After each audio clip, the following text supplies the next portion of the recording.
We are live. All right. Welcome to Worldwide Slot Car Chat on Zoom number 250. Not that anybody cares. Uh, Gang's all here. We got Luff and Don and Jim and Mike and John and Wayne and Garth and Dewan and John and more Johns and other non-Johns, as per usual. And we're going to talk about slot cars and not politics. So if you've got something you want to show and or tell that is slot car related, put up your virtual hand or wave your real hand. I know, Mike, you are already raring to go, so I'll let you go without having to put up your virtual hand. Go ahead, Mike. Okay. I have a Polycar F1 car, the first of these that came out. And I want to note that there are many improvements on this chassis. Interestingly, you can see the bottom there, those strakes and stuff. And you see, if you look a little bit, you can see that the front part of it is quite high up and, elevated.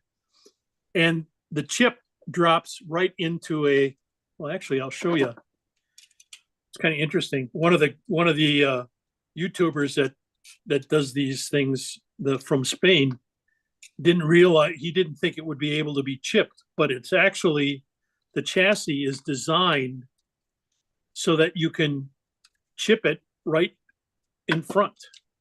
The only negative is that you really sort of have to do it. You can see I've got an oxygen chip installed in there.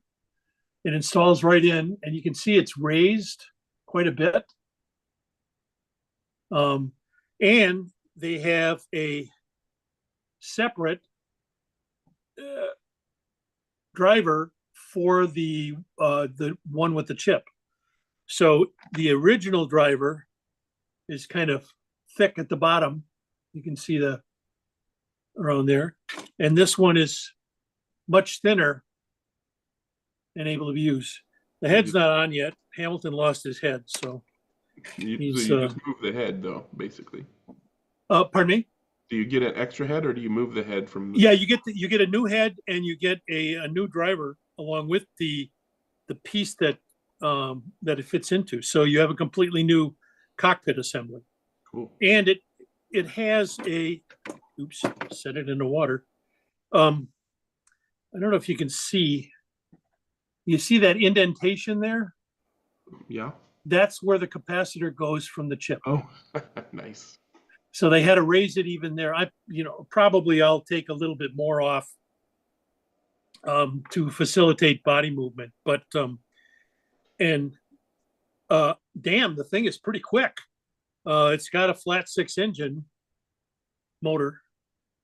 So, and it's a new wrap on it. So I don't know. It says Cavallati 16, Galileo Engineering. So I don't know whether it's a new motor that they've had.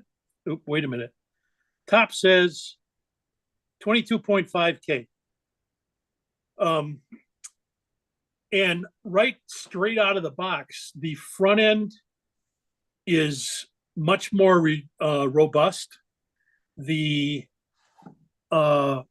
adjustment for the adjustment, it's a little hard to see, is on the outside now. Prior to this, it was in the middle there. The bottom is underneath it is, let's see, I don't know if you can see that or not really well, but there's two grub screws underneath the guide there. You have to turn the guide to the side to adjust them for the height.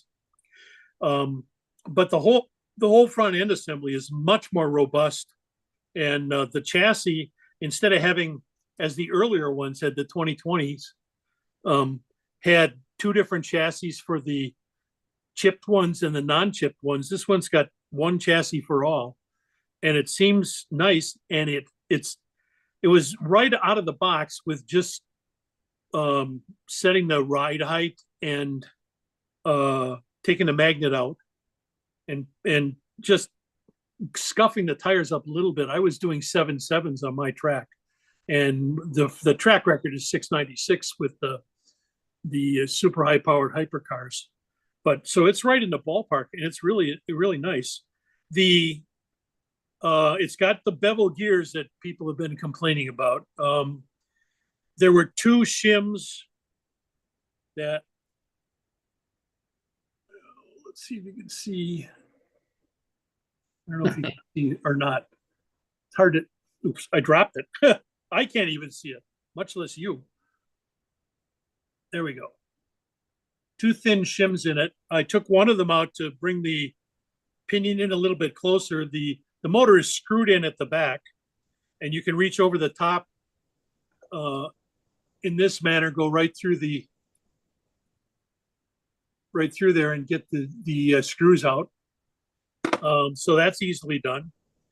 The only bad part about it is that there isn't a lot of room for the plug-in for the chip. So you buy one, you should probably just, figure on soldering in the wires and being done with it.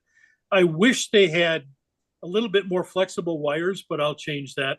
I'll use some Slot-Car corner wires that have silicone jackets, and they're a little bit more flexible. But all in all, the chassis looks much improved. So kudos to Maurizio for doing that.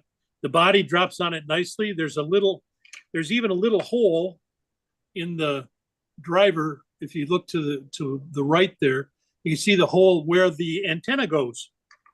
So you can slide the antenna up through the hole there, so it sticks out the top of the car. So kind of cool. I'm really, really happy with it. Looks like the front wing attaches different too. Yes, it does. You can see it's screwed on. Yep. And there's a little bit of room underneath it for just a bit of weight if you want to put some putty in there, some weight putty. But the rest of the back part of the body seems to be the same or nearly the same. Does it have the facility to fit the magnets in the wing mount there, Mike? Yes, it does. There's in the front wing you're talking about? Yes. Yeah, there is a magnet pocket underneath that if you want to take the screw out and just use the magnet. But, the whole body is flexible enough that I don't think wing depth is going to be much of a problem. I really don't.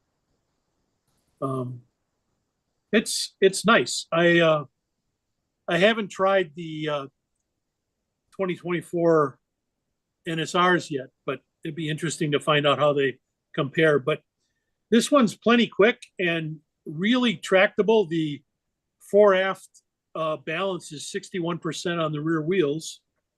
So it's pretty close. That's with the chip in it though, so that skews things a little bit. But I like it a lot, and I bought only one of them because I thought let's see how it goes. If there's teething problems or something like that, I don't want to start a new class and do it. But man, I would probably abandon my 2020 other ones with the FF motor, although they're still fun. I mean, they're not as quick, but yeah, this is pretty nice. I'm impressed by how much he's improved the basic chassis without, he completely redid the whole assembly with a new motor and everything and adapted to the gear train, which is pretty nice. And it's, kudos to Maurizio for doing this. It's really, really a nice car. So that's all I got. It's kind of been updated to how it probably should have been in the first place. I mean, they've got the flat six motor, the only slot car manufacturer to have it, and it's the perfect motor for Formula One install. Mm-hmm. Yep, that's true. Although with the gear train on it and the FF motor, I don't find it unacceptable as far as the brakes go. A lot of people complain about the FF motor's brakes because there's not much of a magnet in it. But with the gearing that you do with the separate assemblies in that, with the reduction gears and stuff, I think it's pretty nice too. But this is, Does this one doesn't have a lay shaft? Does it have a pinion directly driving a spur? No, it does not. It has the same style of lay shaft gear and everything. Yeah. but the pinion seems more robust. It's got a, I don't know if you can see it here. Got an aluminium collar around it, hasn't it? Yeah, it's I think it's a metal shaft, metal squeezed onto plastic to keep it from splitting. You can see that you can see a little bit of the bevel on it there. But yeah, I think what they do is they press a sleeve over the plastic to prevent splitting, and use the shims to adjust the depth of the bevel into the gear. And it's nice and smooth, pretty quiet, but much improved and handles really well straight out of the box. And I put the oxygen chip in it and had no problems whatsoever. And for $60, man, it's a really pretty good deal. The boxes, they have the standard polycar box, the cardboard box, so you don't, it eliminates all that extra plastic stuff from there, which I think is commendable. At least you have, if you want to show it off, you can show it through the cellophane that's there. I know they aren't typically quite as pretty as a jewel case or something like that, but still, I would rather, have the cardboard, because my cars get raced anyway. Once they leave the box, they're gone. There's no returning. I have a huge box of boxes of jewel cases. Guys down here will take them. Alan will take them. That's basically what I do. Is whenever I get a new car, no shelf queens, by the way, no shelf queens. So yeah, cases. There's no point to keeping a case if the car is going to get raced, because any resale value that the case would bring is gone because you raced the car. That's my opinion anyways. So it's just taking up space, right? So all my cases, the first thing I do is ask everybody in the club, hey, anybody want these jewel cases? And if nobody says yeah, then I give them to Alan. He's always taking them to replace busted jewel cases from shipping, mishaps. So yeah, pretty much. And they also make great mold boxes. If you're doing molds, yeah, for sure. All right, awesome stuff, Mike. Thank you for sharing. And John was next. Go ahead, Mr. Kit. Well, hello, everybody. Wow, 250. That's a milestone. And better having a milestone than a kidney stone. Very much so. Yeah, for sure. There you go. I have to apologize because I forgot that the model car and slot car show was this past Sunday, and I forgot to announce it on last week's show. I was remiss. However, I did go, and despite my best intentions of really not getting anything, sorry, I did. So I thought I'd share these purchases with you folks. Here they all are and I thought I'd do it in the kitchen because obviously I'm just as bananas as the bowl. If I could fit in the bowl, I should go there because I'm bananas. So here's what I ended up buying. Two Gunzi Sanjo kits. Of course, one is actually a Gunzi Sanjo. One was remarketed as Revell. There was a Revell 1/32 scale chaparral that's complete. I'll show all these up close and personal. I couldn't pass up this complete AMT T-Bird for $5, even though it was built. I mean, goodness gracious, just for the body. I got a Haynes manual on a Lotus 49, which I did not even know existed. So I had to get that. And then some these model car science magazines were $2 each, believe it or not. At Canadian, which is what, like 12 cents US or something.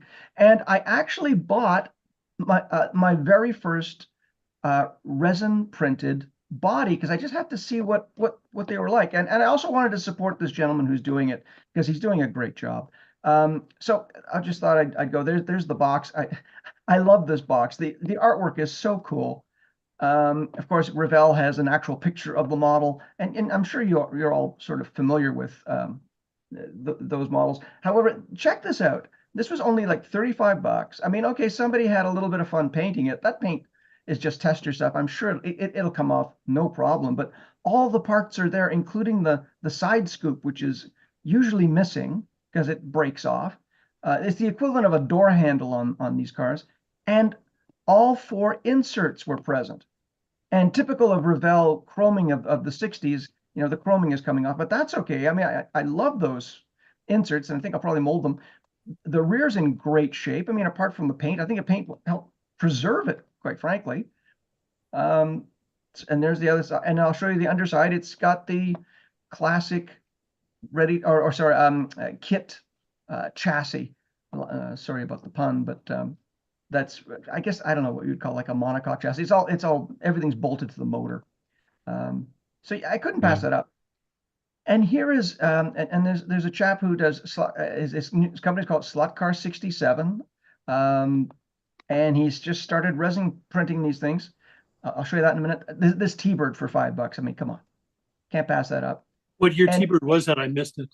Oh, it's the 59, or no, the 60. The AMT. The AMT just came out with the repop, and this was an original build that somebody just said, take it for $5. So wow. Yeah, I know. And it's not a glue bomb. I'll show you. There are this is for you, Dewan.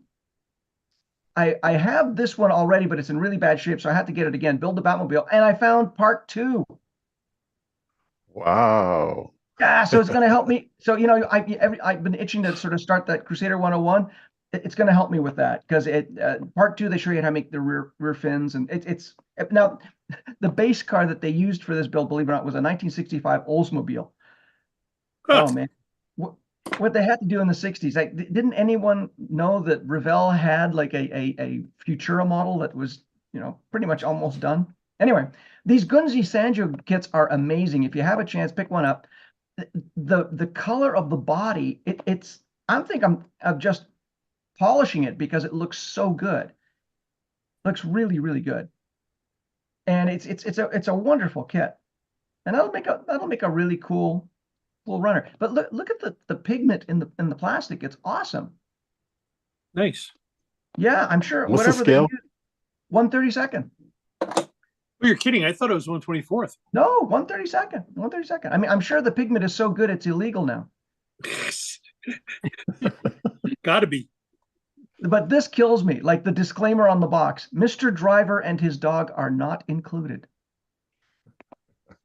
I just think that's great. I mean, but see, it doesn't matter what you do. Lawyers are all over everything, huh? For sure. And then here's the Revell version. Now, these were actually made by Gunzi Sanjo and remarketed by Revell. And again, the pigment of the plastic in yellow is just lovely. Cool. Very cool. So it'll make a really nice. Now, what's really interesting too is that these were actually designed to be battery operated, believe it or not. Oh, really? Yeah, and front drive. Hang on, let me just go back here and see if it. Okay, you can't see it in this chassis, but the front of the car is where the motor goes, and then see the slot is for the switch, and the rear seat goes up and comes off for the battery box. Here's the 3D printed resin body of the Honda, and honestly, I was really quite impressed. Like, he also has the chassis that goes with it, but there are some lines, and you can see it's not, I mean, there's still some issues, I guess, with resin printing, but it's not bad at all. And there's a little bit of trimming to do. I guess those are the supports, Greg. You can see them here as well in the pipes. Yeah, that looks like supports. Yeah. So, but otherwise, I mean, if I zoom in here, you can see there are some lines here. Can you see that on the screen? Yeah. Yeah. But still, I mean, it's now here's a question I have for all you resin printers out there. Do you sand or do you fill those lines? Yes. Resin should sand real easy, so it should be really easy to even 3D printing resin works similar to cast resin as far as what you can do to it. Okay, so you'd probably want to sand it versus build it up. Okay, cool. Yeah, the problem I've found is being too aggressive with the sanding agent, whatever you're using, pads or paper or whatever. It's easy to get too aggressive with them and make mistakes. So what grit paper do you use? I usually here lately I've gotten onto these Amazon or eBay sanding pads, and they come from anywhere from about I think 800. You can get an assortment, and they go all the way up to like 12,000. So Oh, geez. they're Wow. they're not very big. They're not very big, but you've got lots of options there to work your way through issues. Right. And to my eye, as you can see, that like there are more lines sort of on the flat portion or top portion than I guess on the round portion. So it's funny. It almost looks like a casting line to me, which I guess in a way it is. That depends on what angle they're printed on too, John. Ah, okay. So in other words, it's Some not a people- not a flat print. They could angle it. I see. Some people angle them up, and that varies where the layer lines are. Yeah. Gotcha. I usually just use a high build primer, a straight up, wash them high build primer, and then sand that back. So I actually do a bit of both sanding down and filling at the same time. Oh, Yeah, and you don't lose too much detail then. okay, cool.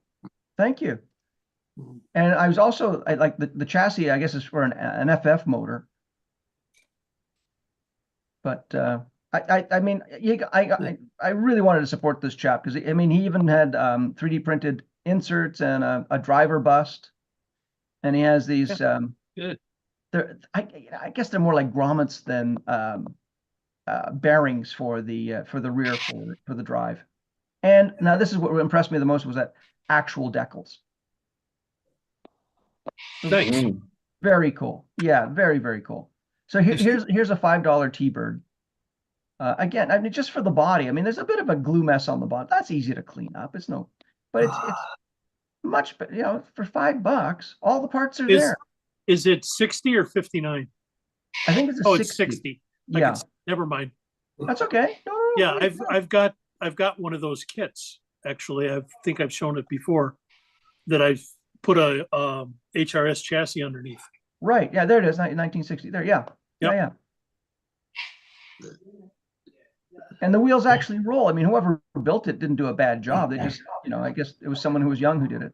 And here are the model car science magazines. And as I said to Dewan, we've got let's see here, January 64 and May 66, and oh my gosh, I mean, just so much fun. Tons of fun. And then this shop manual. I mean, if I ever get a Lotus 49, I am set. Good luck with that. I mean, that didn't come with a book. Yeah, it didn't come with the book. No, exactly. Yeah. But I didn't even know it existed. But I've gone through it, and it's really it's almost like a historical piece more than it's a real sort of manual. But they show the progression and the evolution of the car. It's really, really good. But gosh, I think I spent maybe less than 100 and okay. Well, let's add it up. These two were 50. 25 for the kit, 5, 2, 4, 6, 8, 10, and I think this was 30, which is a good price, and 35. So, I mean, you couldn't have that much fun for a whole day and not come home, having to use an Uber. True enough. Nice. Yeah, you have some great magazines to peruse. Yeah. Oh, I'm don't- savoring them. When you get to, Yeah. yeah. Oh, yeah. It's just like When you get tired of building or fooling with the models, you always have the magazines to. Yep, exactly. So when there you go. get your Lotus, you can tinker with that to your heart's content. And Well, to your point, I actually have a 1/12 scale Tamiya kit that I now, with that manual, I think I'm going to try and make into an RC. reassembly is the reversal of removal. Well, what's interesting though about the kit, it was originally designed to have a motor as well, and it was actually almost like a 1/12 scale slot car, the way they set it up in the gearbox for the motor. So there's some potential there. I mean, you could put like a cheetah motor in there or something with some oomph, and I've already got the remote control stuff that hopefully will go in, and we'll see how it goes. So yeah, lots of potential. Cool beans. Cool. Good stuff, sir. All right, moving on. What you got, Dewan? Moving on. Okay. Hopefully my mic is working okay. Good to go. Sounds good. All right. Great. Thanks. A couple weeks ago, I had a little personal accident, and luckily I had my pit box because that was the thing that cushioned my accident. Oh, no. But it suffered a little bit. I know you can't see much of this on here, but it does have Oh, jeez. Yeah. Oh. One of my guys in the Fire Club, he says, "Wow, you look like you were in the movie The Accountant." Remember, he had that briefcase that was, or it had a lunch pail or whatever it was, or it had something that was really dinged up. And Are you so saying he's that asked that's your me about that. you're saying that that's your MacGuffin right there in there? What was that? That's your MacGuffin. Yeah. Okay. Yeah, I guess so. But so that spawned me to go out and invest and go a different route and do the Harbor Freight, do the Harbor Freight thing, and going that route, I reached out to this multi-billion-dollar slot car company that had some accessories that were available, that they made customized accessories for this. And I just have to really give them a good shout out because, I mean, look at this detail. Oh, wow. That's your Super car. cool. That's super cool. And it's got your Right. car on there. Yeah. It's got my name and my car. And so, yeah, I had to do all that. And so this is kind of a layout of Or not. so that if anybody's looking for some accessories for your slot car collection, this multi-million-dollar slot car company called Jada Parts. Jada Parts. Thank you. That's the guy to go to, and they won't charge you $1 million for it. I know So- that They guy. won't charge you $1 million for it Yeah. after He's all a that. friend of mine. Now, Dewan, what you really need is a little sign that says Camaro parking only. Yeah. Oh boy, yeah. So that was pretty cool. So that's what I have for today. Very nice. Yeah, there's like 2 or 3 of those in my club, in my analog club group now. Yep. Awesome. Perfect little box and multiple cottage industries popping up Yes, to sir. support it as a slot box. All right. Thank you for sharing, sir. Go ahead, Mr. Rose. Thank you. Well, I think it's obvious what I'm going to talk about. Got the Lola. These shipped last week. I got mine on Monday, and this was the pink one. And if you are out there watching, this really is pink. It's a very light pink. It does not photograph well as being pink. So it's not as bright as I would have liked it, but it definitely is pink. Now, the one issue I do have with it, when I did the video, you see the guide lead comparison? I took that information off the NSR website. It is not correct. When I actually measured the Porsche, it's about 94. So to me, that's a significant difference and a significant problem with the NSR website on this particular spec, because that's a very important spec for people looking for performance of slot cars. So I would hope if they're out there, they see it, or somebody would let them know to change that or get the stats right. They're not alone. There's a lot of incorrect data on all of the websites out there in the slot car industry. So, but just thought I'd mention that if you were looking at that for that particular reason. And not being able to leave well enough alone, I stripped it right after I got it, put it in the oven Monday night, got it out of the oven Tuesday morning, and got ready to build. So it's built as far as the chassis goes. And here is the way it looks right now. Chassis is pretty much ready to go, and the body is getting ready for probably, to me, a bright fluorescent orange. So we'll see. Gonna paint that tomorrow, and hopefully get this thing on the track Thursday or Friday. So it looks to be a great car. A lot of people are thinking it's going to be a 908 killer. I'm not sure if that's the case. I think it will be very competitive. I don't think it's going to dominate and just blow the 908 out of the water, but we'll have to wait and see. From Depends on last the week, you know, I tried a new controller. And so as long as this is show and tell, I got one.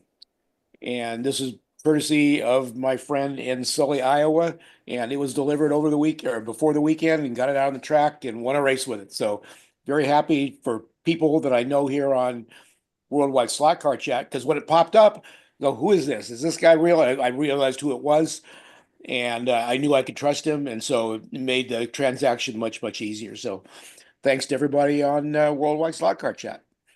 So that's it for Cool. show and tell for me.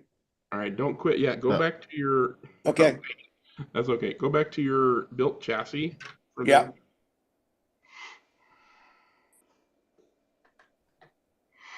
That? Yes, sir. Now, I want to point out that Jim is a master tuner, racer. You know, he's up there with the top guys. Does anybody notice anything missing that some people just slap into a chassis as a matter of course? Ballast. Ballast. And why is that, Jim? Well, I haven't taken it to the track yet. So Haven't put it on the typically track. I would probably put a little ballast on this type of car because I know from the 908 it's going to be close. So it will probably require 2 to 4 grams of lead in that rearmost position. But I'm not going to put it in until I need it. Exactly. I was As going to Wayne, say as Wayne would be proud of me. I'm not going to put it in until I need it. I'm proud of you too. I was going to say I learned common from you sense guys. is. Go ahead, Courtney. I was just going to say common sense is the only thing missing. From a Jim- slot car, that's a given. Yeah. Interestingly, the Yeah. Do you One. think that- do you think the 908 body will fit on that chassis? I don't think so. I don't. I'm just I did curious. try it. This body is lower when you put them side by side. It's noticeably lower. And one thing I do have to do when I actually put this thing together totally is this wire. I may run it back around here because it's really close to hitting the body. So if you build this car, you got to watch that wire and make sure. It depends on when they solder it. If it's soldered slightly in an up angle, you may need to re-solder that so it's perfectly flat and or reroute it all the way around here and up. So I'm working on that right now. So all those little things. Go back to the stat page.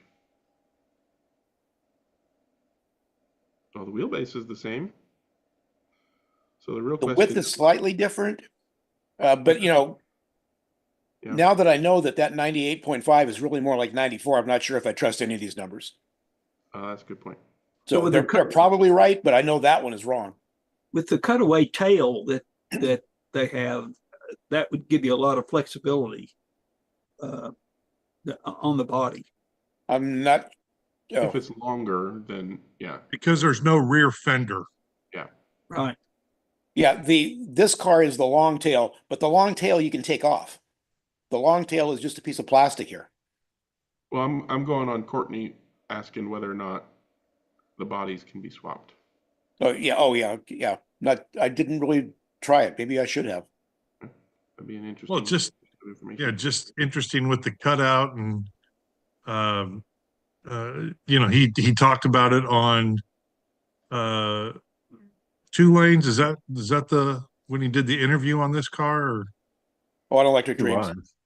electric? You're right, Electric Dreams. So with the cutout chassis, I mean this thing is set up for go fast. My personal opinion is this is made to go fast on polycar track. Because he's got all the floating, he's got the interior has a little bit of give to it, the lightweight. I think it's designed as a plastic track car, but again, that's just an opinion of mine. Well, don't they? I would tend to agree. Designed for Ninco. Well, the WRE is the big NSR races on polycar track. Yeah, but it used to be on Ninco.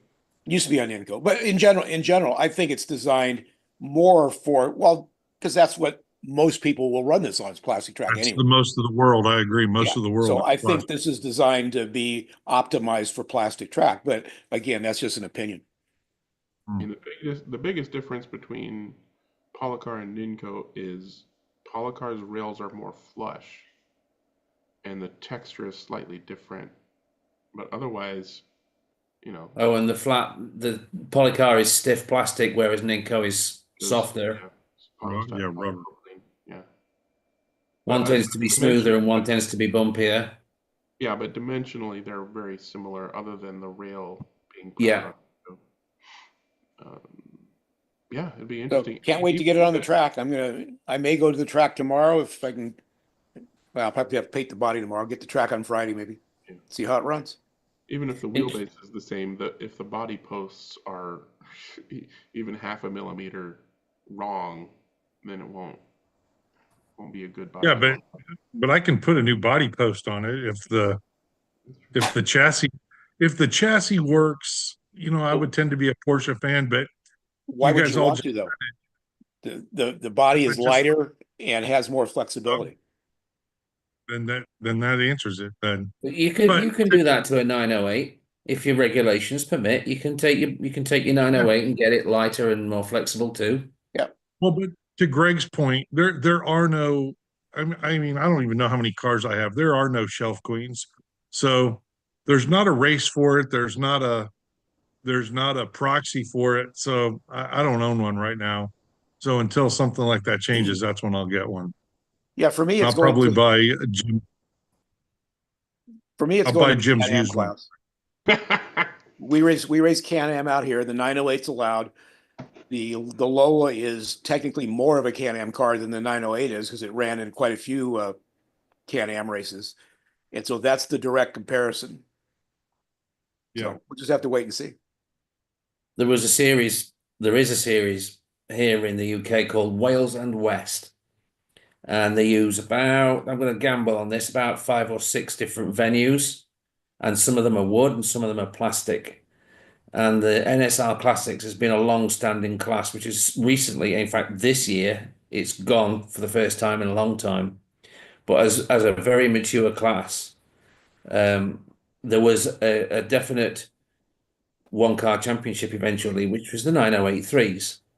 And looking at the technical things that people do to tune those cars, everywhere that anyone ever put ballast in the 9083, the new car, this T280 there, has got a hole. So I don't know whether obviously the class is gone now, so we're not going to see the development. We're not going to see this car overtake the 9083 here in the UK that on any championship that I'm aware of. But it was interesting to note that everywhere that anyone ever put ballast in the 9083s is now a hole in that car. So it would have stopped them. It would have stopped them from doing the same things with with the other. What I'm surprised is that NSR, I know the reason for the holes more or less. I'm surprised they didn't come out with a thin brass or something that would snap into that or be a direct fit into those 3 holes. You mean selling ballast so Yes. that they could? Yeah. Well, there are ways. I mean, you can put sticky tape on the underside and put your ballast in the thickness of your chassis now. So you could get your ballast in the same places. I get that. What I'm saying is I'm surprised NSR didn't build a Do part it. that you could sell that would be a perfect fit for it. Well, they don't believe in it, do they? You've only got to listen to Mr. Noviello speak about it. He's like, no, your front wheels don't do anything. Raise them. Yeah, but and don't put ballast anywhere. I get what he's saying, but he's in business to sell parts, and if he built that part, it would sell. I think so. But, he's got to convince him of the validity of that, and it's not for us to do. Well, the validity is it puts money in his pocket. There's a lot of things people buy that they don't need, but they sell. That is. All right. Thank you, Jim. Go ahead, Mr. Broke. Oh, good morning, everybody. It's got a few things to share. Start here. This week I've been busier than a lizard flat out drinking, but getting cars ready for a race. There we go. Hopefully you can see that. So we're getting ready for a race at the commercial track. Mike, the guy that runs West Adelaide Raceway, or War Raceway, I should call it now. He is promoting a race for open wheelers in various eras. So There's one for Tasman and Formula One cars up to 1968.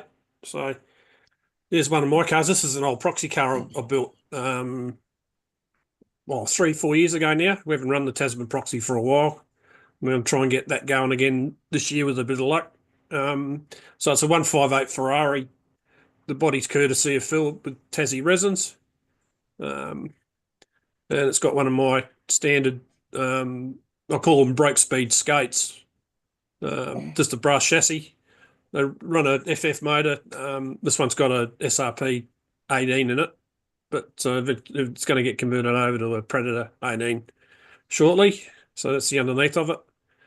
And this is another one. This is an earlier one that I built. This is the second Tasman car I built, I think. Another one of Phil's bodies from down in Hobart.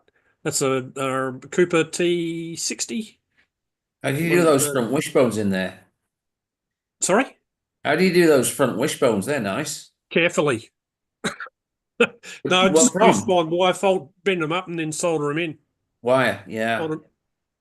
You just got to use I've discovered works better with a 40-watt iron than an 80-watt iron just recently, so that's what I've been doing. That body's going to get a repaint. That's probably over 10 years old now, that car, so it's getting new tyres on the back, and that's going to get a Predator motor as well. So Phil would be familiar with these cars, I guess, if he's watching. I think he's here. And that's the underneath of it, so it's just a simple brass and piano wire. I just unpacked all mine, Alan. Oh, righto. Yeah, I'm going to try and get the series going again this year. I've got to tie in with Mike because he's going to provide half the tracks. We're going to only do it in Adelaide this year. We're not going nationwide because I don't think there's enough interest from the other track owners these days. Yeah, John Badich was asking the other night whether you're going to run something again because we've got I'm planning to do it this year. Life's been getting in the way in the last couple of years. Other things going on. So this is the second to last chassis I built. It's got a tuning fork set up on it. So the motor section pivots on those wires. I actually replaced the wires, these rails here. They were too thin. It was getting too much flex. So I've gone up a size on the wire there. I can't remember what gauges they are now. But once again, that'll get a Predator motor in it because they're easier to get, and I think they're a little bit better than the SRP 18s now. Another that's a Brabham BT 7/11 Climax that Phil supplied me once again. And the last one's the latest 49. That's a scaly body, and once again piano wire and brass. That fits in. That's going to fit into the next class up, the classic class, because it's going to be over width. Technically, it fits into the Tasman class because they ran latest 49s in 68, but the way they've got the rules framed up, you're only allowed 51 mil width, and this is going to be over that, so it's got to go up to the next class. Can run in that. There's the other bit of. I do have all the moulds still, Alan. If anyone's looking for more bodies. Oh, righto, mate. No worries. Yeah, I've still got a couple here. I've got another T60 floating around here. Yeah. And I think I sold somebody a Brabham the other day. So. Is that a Scalextric body from the 60s and 70s? No, that's the recent. Oh, is it? Yeah. Yeah, it was released with the Eagle and yeah. Yeah, I gutted it right out of. Don't know whether you can see it. No, you can't see it, but I'll show you afterwards. Yeah, I've just got stuck into it with a Dremel, gutted all that, cut the gearbox off. Once again, Phil supplied me with some vac form transaxles, so one of them will go on the back. So, oh no, that's it. That's it for show and tell at this stage. Yeah, so it's going to be a busy week. There's one more to go. I'll just stop sharing to show this one on the camera. And where is it? There it is. It's a FWA7 Scalextric body once again. Actually got this as a freebie. I was asking somebody whether they had one, and they said, "Oh yeah, you can have that." So there's no details in it. I'm going to have to detail that up. I'm going to run it in Monza spec without the front wings on it, and there's no wings, so I fabricated a wing up out of styrene sheet. So it's had one rust. Oh, there's the underneath. It's got another scratch built chassis on it. Actually, you did a really nice job on that, Must be Lenny. the only people that still build brass I chassis. like that. Thank you. Yeah. Yes, John, Yeah, I agree with before you. I built this up with a full pan before that, so that where you see the piano wire was all brass, but it was a bit heavy.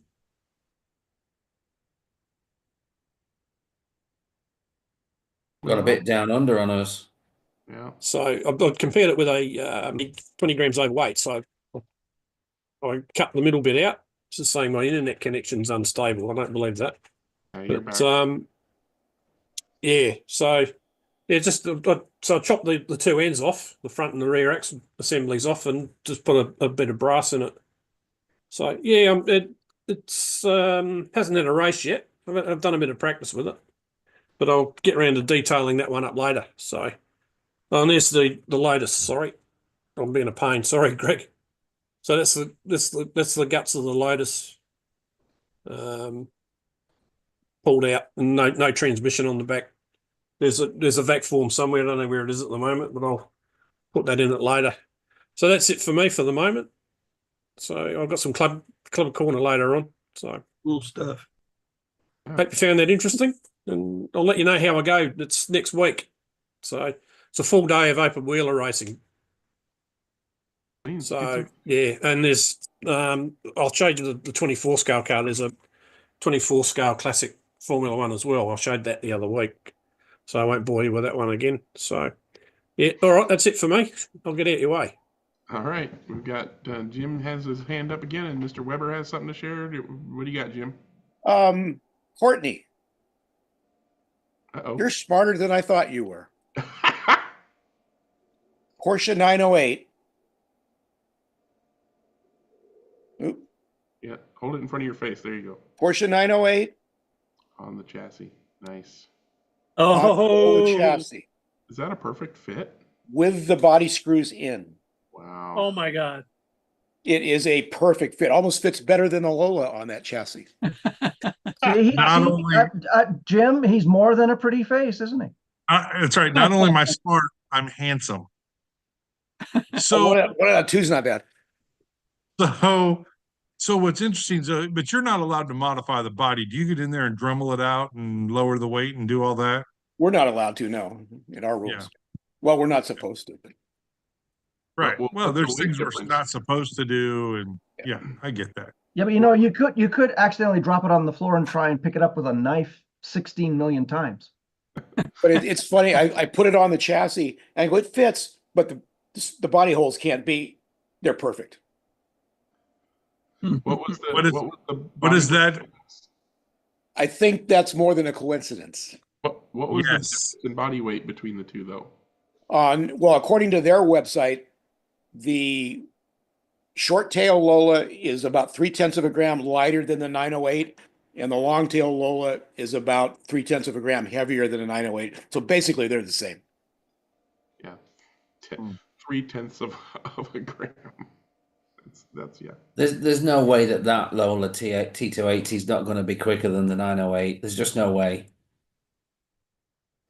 Why? Yeah, why? Yeah, Because that's what they built it to do. well, they build a lot of things to do things that never work. Just ask Lotus. Yeah, but they use the same motor pod, and it's all the same components. It's just got the hollowed out chassis and a lighter body. I mean, that's the one big thing. Like when we do It's lower too.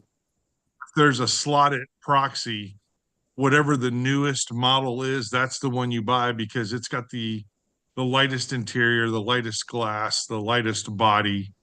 And yeah, the Lola may be a little lower, but if you're not allowed to modify the body weight, I don't know. I mean, It'd be interesting to see it at the NSR race. Would you be allowed to run a 908 body on a Lola chassis? And would they? Yeah, yes, exactly.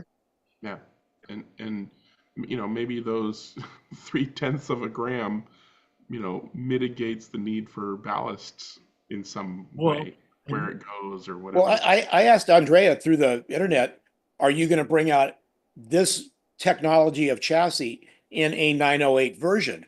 And he said no, but they did anyway. Roundabout ways. Yeah, Well, accidentally. I'm wondering, Jim, if you can trim the body posts to lower the 908 or lower the Lola anymore. No, because it sits on the chassis. The bodies sit on the chassis. You can still do that. Well, you'd have to modify the body. You'd have to modify the rocker panels to get it lower. A lot of the rules don't allow you to modify the body, but they'll let you modify the chassis. Yeah. Well, if you Yeah. modify the chassis and narrow it, then so the body would sit down over it. But that's one of the theoretical advantages where the body rests on the chassis to put the weight on the chassis. Yeah, let's talk about that. Wayne, what do you think about bodies resting on the chassis? They all do. Well, I know what you're saying, but that's not what we're meaning. We're Talking about the chassis sides. the You're perimeter. talking about where the interfaces actually are. The skirt. Yeah, I don't think it matters. I think if you've got 3 body posts, you're fine. I agree. I think 2, you're in trouble. Well, if you've got them in a straight line with one another, like slottits tend to do, then you're in trouble if the body shell sits over the chassis down the sides. But you've only got to look at their DTM cars. They've got 2 very different designs in the Mercedes, which is a newer one, and the Opel, which is a much older one, and they're very, very different, and they both perform. In fact, the Opel probably outperforms the Mercedes. And there are different reasons. There are many slight differences, but the fundamental is they all sit on the chassis. It's just a question of whether they sit on grub screws or sit on the sides, on the sills. It's a lot It's of a lot of food for thought, but it's interesting that does bolt right on. I never thought that would have happened. Yeah, I that doesn't agree. surprise me. That doesn't surprise me. Isn't there a couple of thunder slots like that you can? They're all All like of there's a body on another. All of them, is it? Yeah.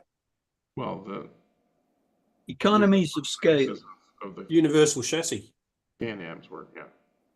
In the No, thunder they can't. slots, the difference is in the front grill, where there's a grill or whatever, that little piece, the cosmetic piece, and then the perimeter shape of it. Other than that, the chassis are identical. So Hmm. you can with an X-Acto knife, you can put probably any thunder slot on any car. And I always trim that grill piece off because it gets in trouble it gets in the way of the body movement. There you go. There's All right, always go little, ahead. there's Go always ahead, Greg. little, You can little have your tweaks. chat that back. Yeah. No, this is Now what I can test the Lola without anybody knowing I'm testing the Lola. Yeah.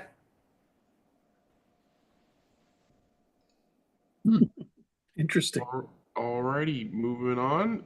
Let's give Mr. Weber a chance. Go ahead, John. Okay, a little new item here. A Carrera Ferrari 296 GT3. I don't know. Let's see. It's the finish is very, very nice.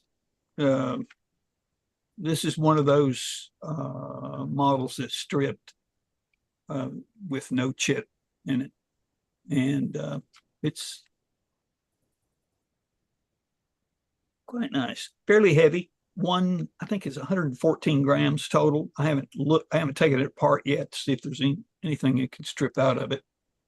I pulled a lot of stuff out of the Lancia Monte Carlo Turbo that I got recently.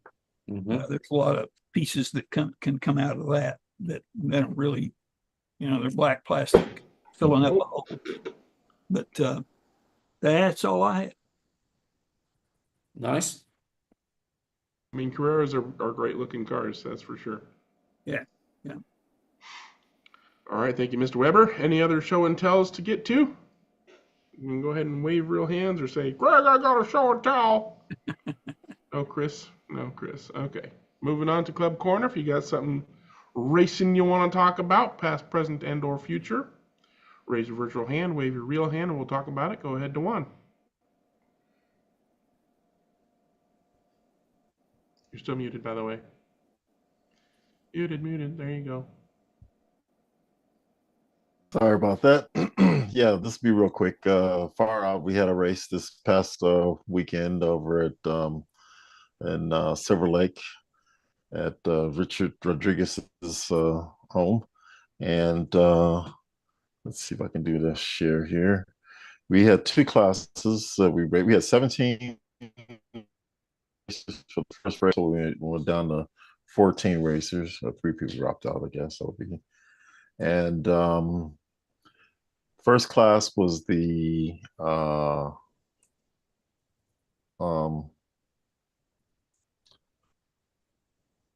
races sideways group 5 cars. Oh, that was the second race. But anyway, since I'm on it, I might as well just show that one. So it's the race sideways group 5 cars, and yeah, I was really challenged in the. I started off in the blue lane and I had no. I thought I cleaned my tires quite well, but the thing was just slip sliding all over the place to the point that I actually stopped middle of the race to clean the tires, which we're allowed to. You just lose your time and put it back on. But the other lanes, I kind of recovered a bit. But anyway, I just lost too much in that first which was the blue lane for me. And Tom Geezy once again is on top, and Eddie Shore and Kevin Tabucci, real notables. They finished off the podium, and the other race was. Did I change it? Oops, why is it not changing? My controls don't seem to be working here. There. Okay. So yeah, the first race actually was the slotted Le Mans class, group C. And this is the one that I said that I had a really, really good car, and I left the tires. I left the car in the car. Left my slot car in my real car, and it got up to 100 some odd degrees, and the tires got all wonky. And I switched out the tires, and it went from it. It literally lost a full second, 1 full second in its performance. So my second car, which second fastest car was, and he has it listed wrong. He has a Porsche 962 there, but I actually raced the Nissan, and so that was my second fastest car. But it's still about 3/10 slower than the car that I had before. Well, we're going to be switching in this class. The Group C is going to be going back to because we're running Ortman tires. And after this race, for the rest of the season, for the rest of the year and going forward, we're going to be switching back to the slotted tires, the original G25s, I guess, is the. So that's what we'll be seeing in the future. And hopefully, when I put those tires back on the car that was faster, see if it actually performs, it gets back up to where it was before. But it literally is nothing but a tire change that decreased it 1 full second or 9/10 of a second off on my track. It just was crazy. But anyway, in this race, Tom Geezy won that one again, and then Kevin and Eddie, they switched positions for this particular race.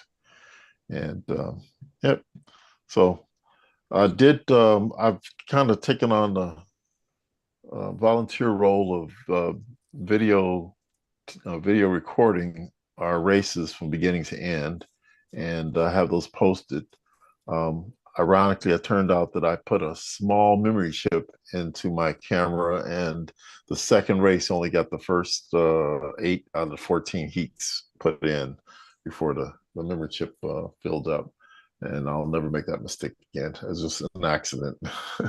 So we'll go, and I'm also going to try to. Well, we have other means for live streaming, but I'll probably put that in place after I get a little more comfortable with the mechanics and layouts of the different places, and then we'll start doing some live streaming. But I figured that the Faro Club needed to have some permanent documentation on our races, so I'm going to try to do that as all the races that I attend anyway. That's it for me. So back on the tire thing, and the car that was left in your hot car had Ortman's on the car, right? Actually, they did not. So, but it was supposed to be racing Ortman's? It was supposed to be racing Ormans, and that's probably one of the reasons why it was faster than all the other ones. And I didn't realize until after that race that they pointed out that I was not running Ormans on that car, and so the original slotted tires were on there. Because yeah, I had got that car as a used car from Dennis from that estate sale from a few years ago, and Yeah. for whatever reason, I just got twisted around because I put Ortmans on most of my Group C. They have like 5 or 6 Group C cars, and I thought I put it on and just assumed that it was, and they pointed out it wasn't.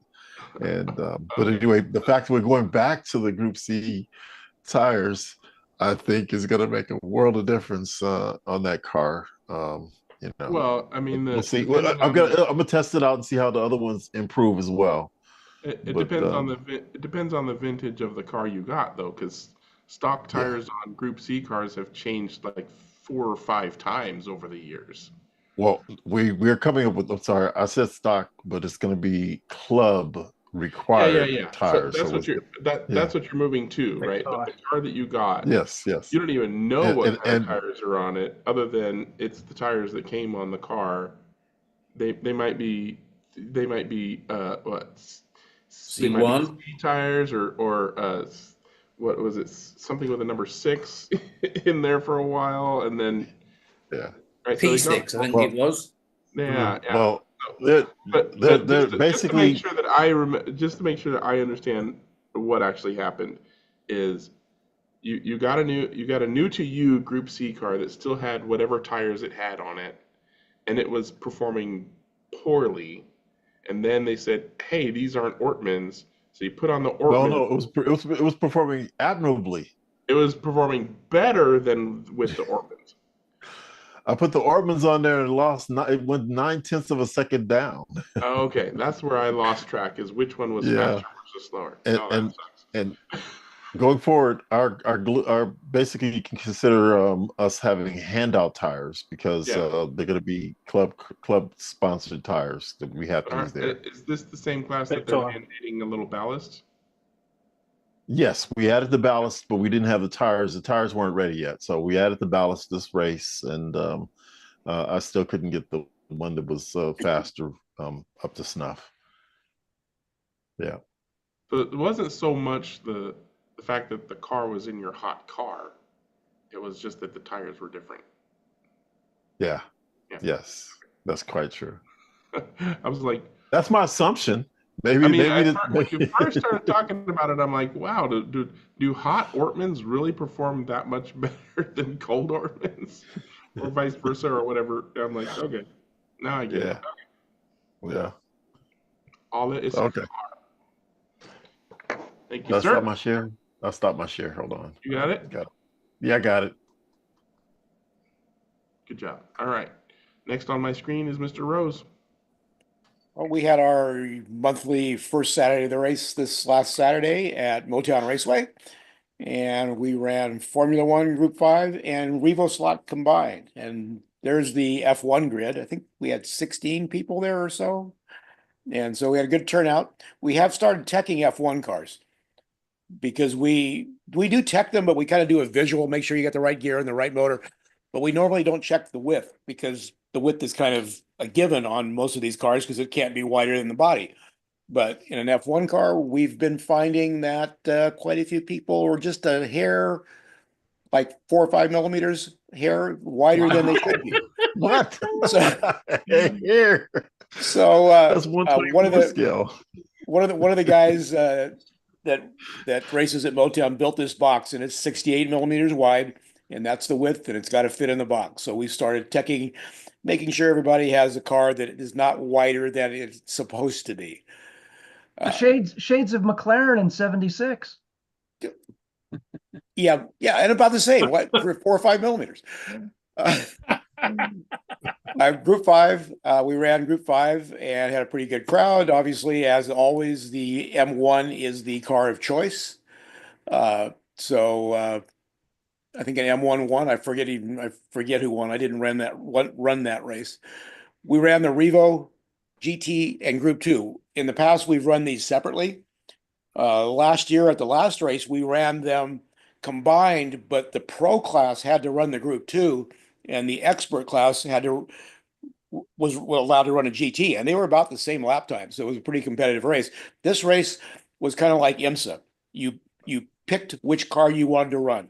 So some people ran the GT cars, some people ran the Group 2 sedans, and there were separate podiums for each.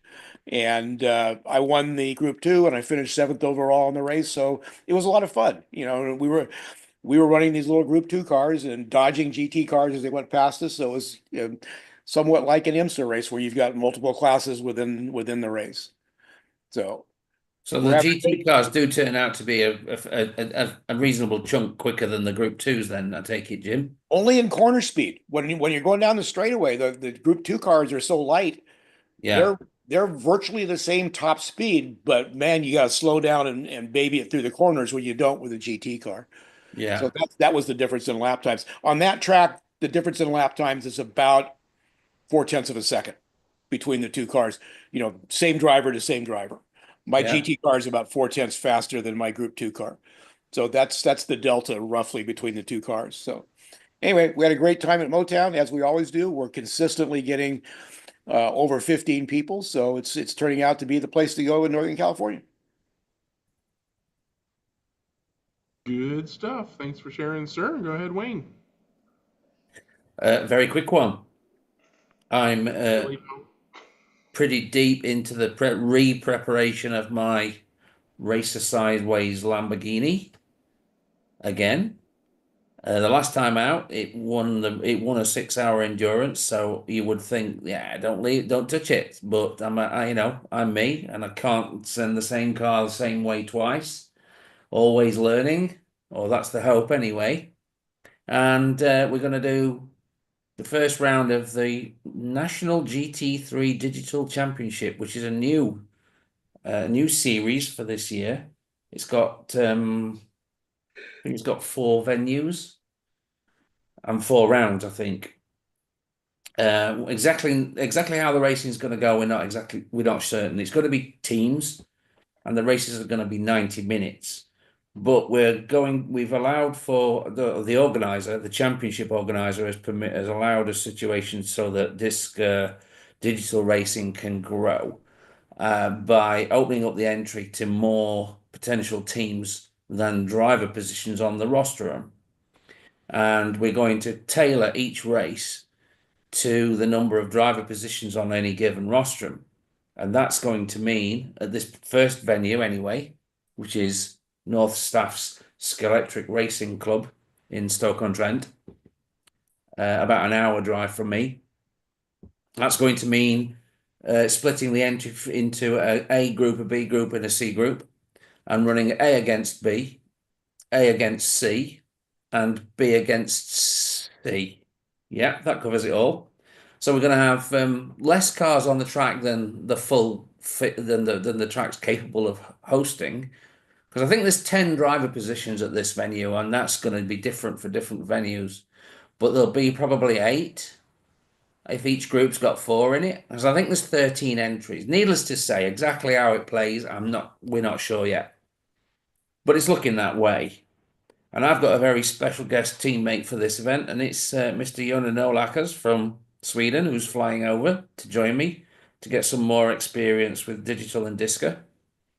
We have other motives for the get together as well. We've got some preparations underway for the next 24-hour race with regard to the car, the chassis, the design of everything. And we want to get our heads together as well as look at some physical 3D prints that Jonas string printed, FDM printed. So yeah, he's coming. He's flying over. He's going to be with me for the weekend. He lands Saturday morning. The practice will be already underway, but I'll pick him up at the airport. We'll make our way straight to the track. We'll spend Saturday evening with our heads together, and then Sunday we go for the GT3 National, whatever that may be. And yeah, that's the news. That's this coming weekend. Cool. All right, looking forward to hearing. It should be. Alrighty, looking forward to hearing how things go on that. And go ahead, Mr. Broke. Okay.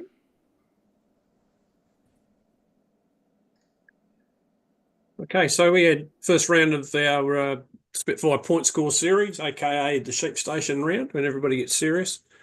And their classes were the Polycar Classic Formula One, Group C, and LMPs, or sports prototypes, as I prefer to call them, because there's hypercars and all sorts coming into it now. So first up, we ran the Group C cars, and nothing changed very much there. As far as results go, young Andrews took that one out, and fairly convincingly. He won it by 3 laps, which probably isn't too bad in the end, I guess, compared to normal race wins for him.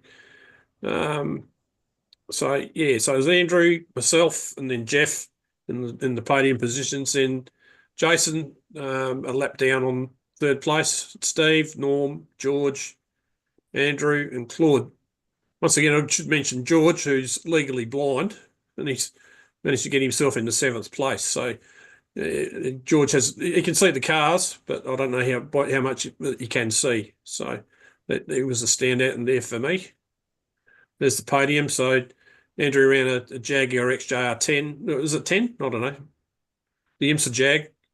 And then I finished second with my 962 Porsche.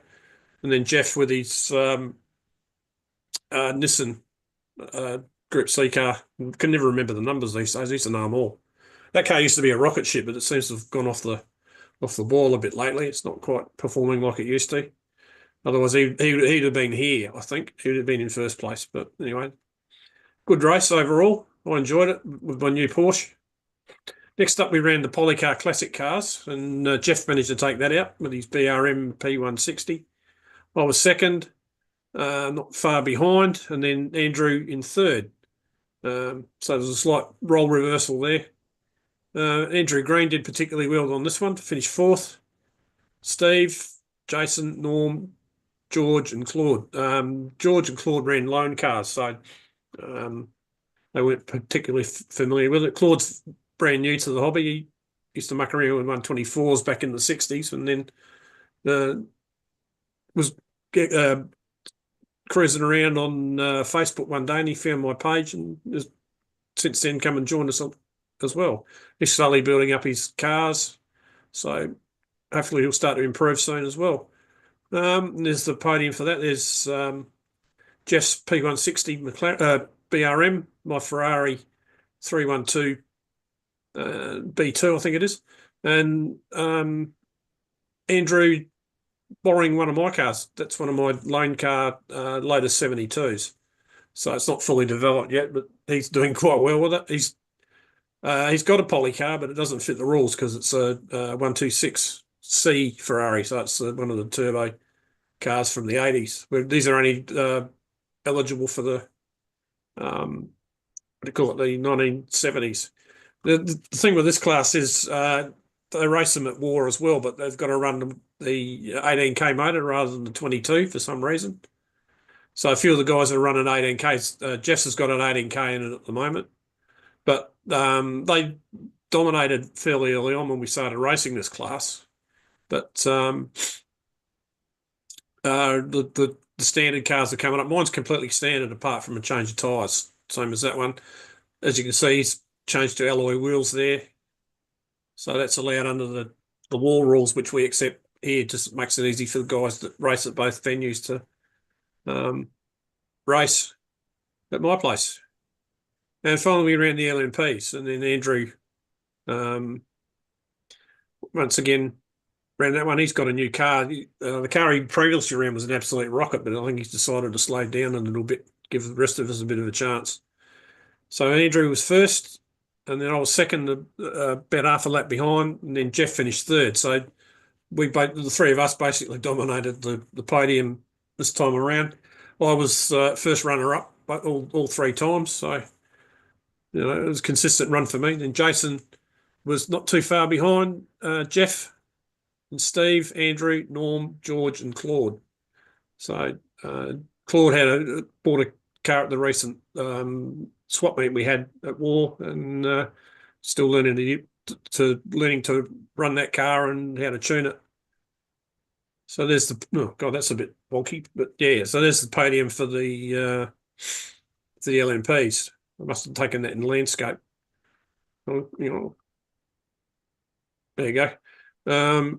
So yeah, there's Andrew's Acura, whatever it is, my Lola, and Jeff ran a Porsche 911 GT 198. So yeah, so that's basically it. It was a good night's racing, pretty close, and we're looking forward to a good series this year.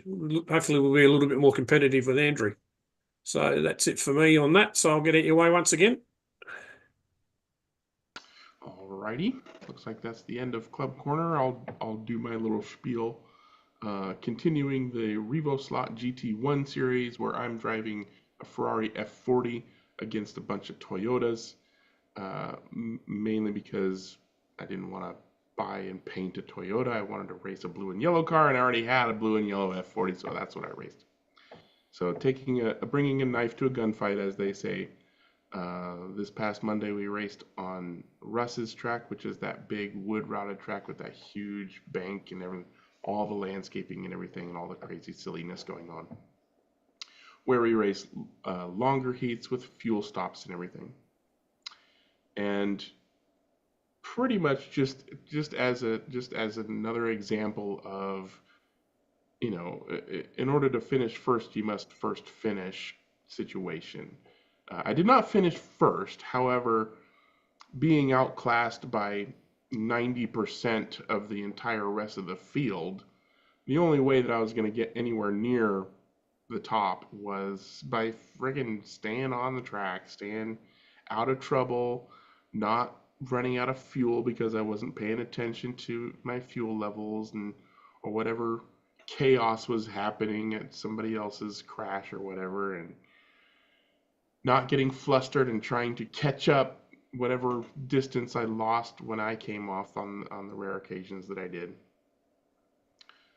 I got pretty much as many laps as I could for most heats, which was, 1 or 2 or 3 laps less than most of the other cars on the track.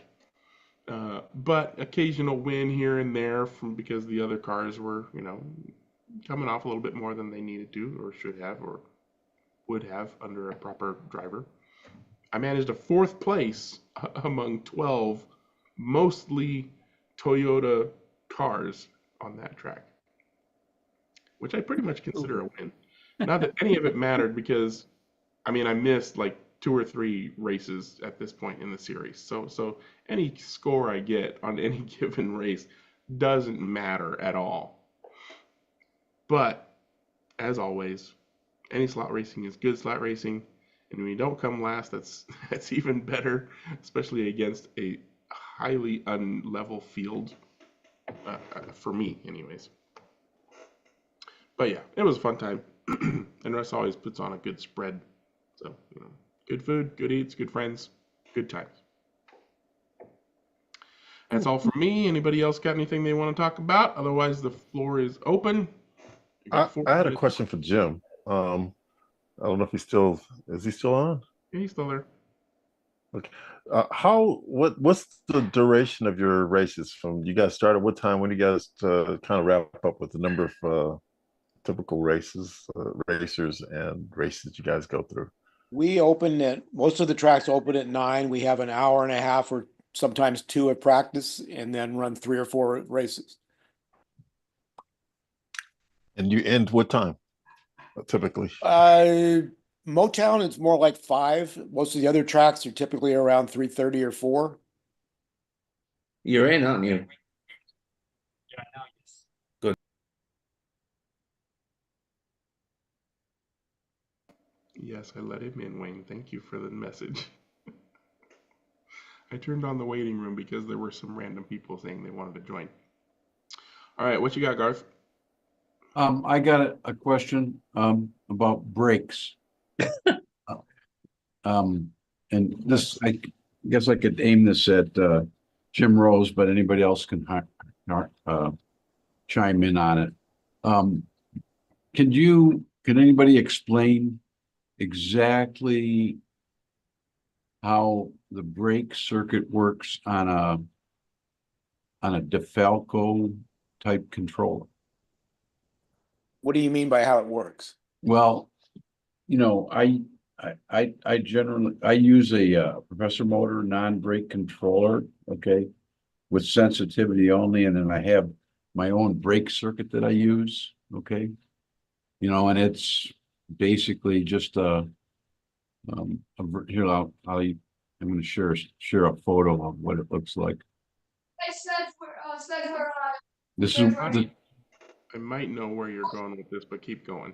okay, this is what my brake circuit looks like, and basically there's 3 ways you can use it. You know, first would it be would completely off. Full brake is just what it says, full brake. When you let up off the controller, you're in full brake, and then the brake time, which is the upper thing, is exactly the same as full brake, but instead of the red wire, you know, switching, this big rheostat is in that circuit, and you can dial in the amount, okay, on that, okay. And I'm just wondering exactly, you know, how, is that basically the way that those controllers use? I mean, is their circuit that's basically the same when you have the thing dialed all the way up, and is it exactly, you know, like brakes used to be back in the old days? Or Do you know how the controller? I mean, because DeFalco makes a lot of different controllers, so I'm sure they have. well, this actually, it doesn't have to be a DeFalco. It's like Okay. the controllers that people are using, like that are like a DeFalco controller Just in other today's controllers. world. Okay, Yeah. what is that? Is that are the brake circuits basically the same in all of them, or They generally use a similar kind of thing as what your brake circuit here does. But let me ask you this: for brakes off, does that basically just mean an open circuit? Yes. Okay. Yes. And then full brakes means a full short. Yeah, circuit. and so what I'm thinking is that if on brakes off, okay, I could plug in a DeFalco or any controller that had brakes, and the brakes would work. No, because you've broken the link. Yeah. Your off breaks the circuit, meaning there is no braking circuit. So it doesn't matter what the controller is set to. But let me finish, please. Okay. So off is a broken circuit, full brake is a shorted circuit, and brake time runs through your rheostat, whatever that is, a bunch of diodes or a resistor coil, whatever it is, doesn't matter. On most analog controllers, the rheostat is basically, you know, whatever kind of rheostat it is, the goal of that rheostat is for minimum brakes to basically be an open circuit, or as near as full resistance as possible as an open circuit. So full resistance. Maximum brakes on that rheostat is attempting to get to as near as possible as a full short of the circuit, and then everything in between is whatever, you know, rheostat, you know, diodes or whatever that controller, MOSFET, you know, electronics, whatever that controller is using to adjust the amount of resistance between zero resistance and full resistance, right? So like I said, there's rheostats, there's coil resistors, there's diode chains, there's MOSFETs, there's all those different kinds of things. So what I thought you were getting at, and I'm about to finish, is you're asking, how do I make sure that the brake knob on the controller does what I want? And the answer is you need to set your panel brake to full. Because any resistance that's introduced will reduce the amount of braking, right? So you want your panel to provide a full short because you want the controller to do all of the braking adjustment. And the only adjustment, the only way that's going to happen is if your panel is just a full short, as if there's just a wire and no dial at all. And then the dial on the controller is the thing that's adding the resistance that reduces the Okay, brake. so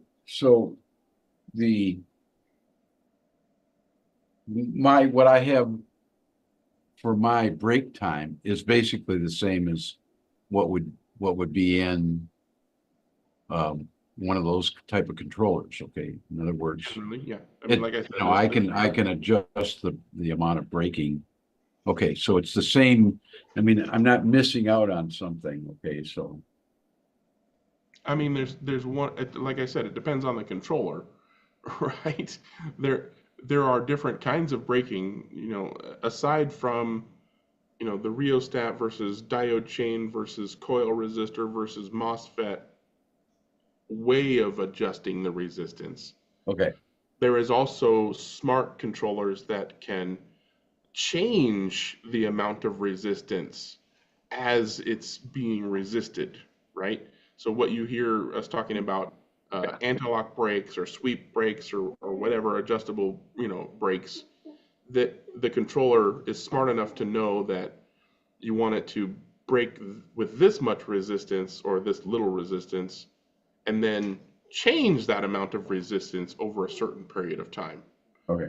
Probably your panel doesn't do that, but some DeFalcos can do that. Some, slotted controllers. My Siage Racing SR2 is the thing that Jim just showed, the DS Racing one. They have dissipating. The resistance for the brake circuit then would be electronically controlled, is what you're saying. Yeah. Okay. All right. That answers my question. Thank you.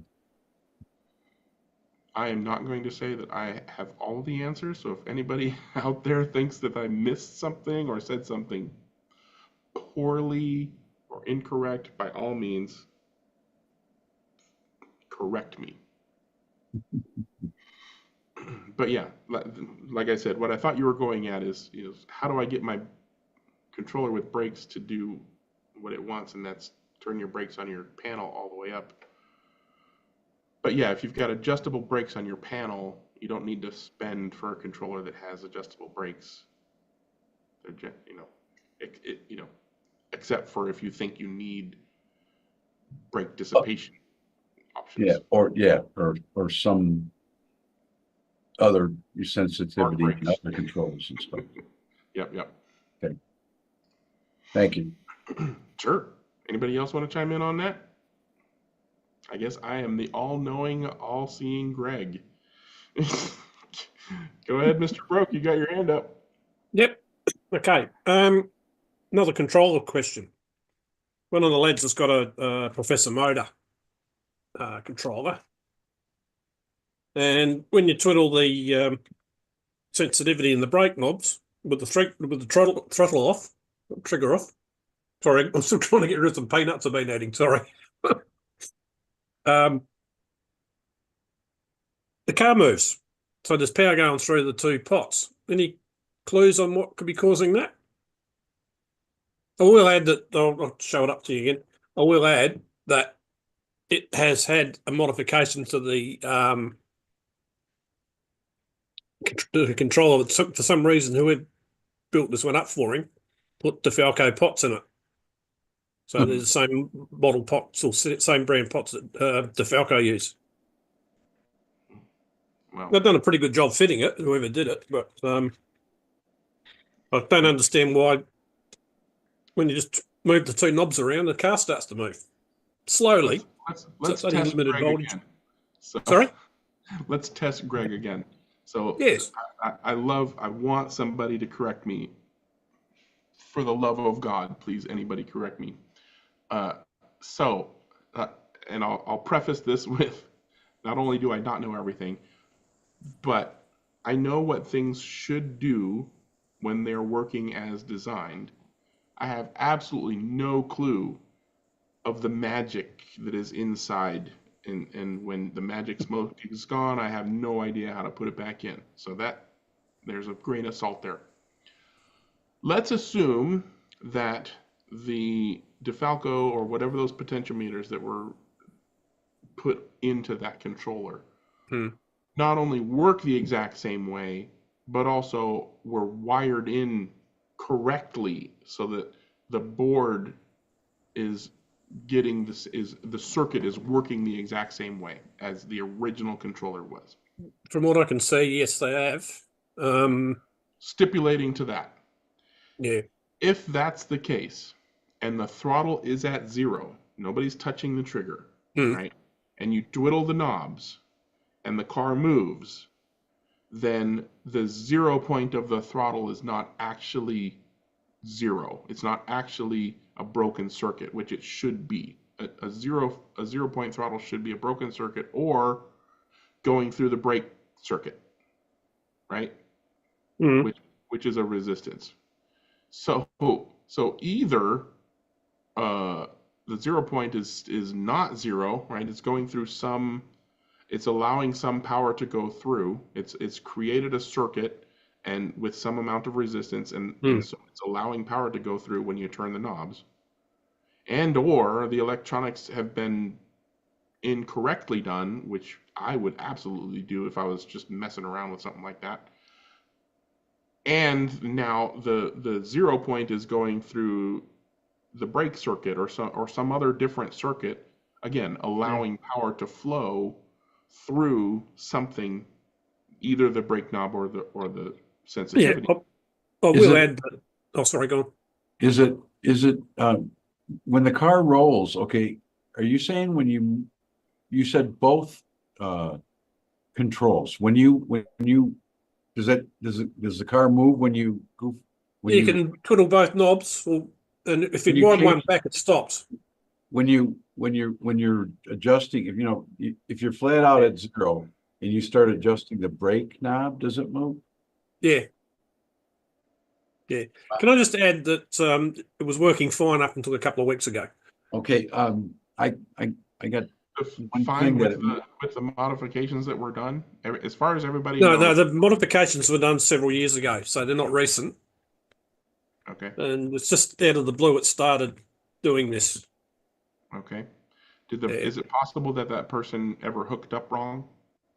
No, I don't think so. Looks like it's been professionally done. Looking at it, because there's.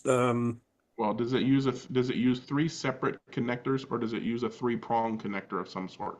No, there's 3 prongs on the. It looks like it's wired the same as a standard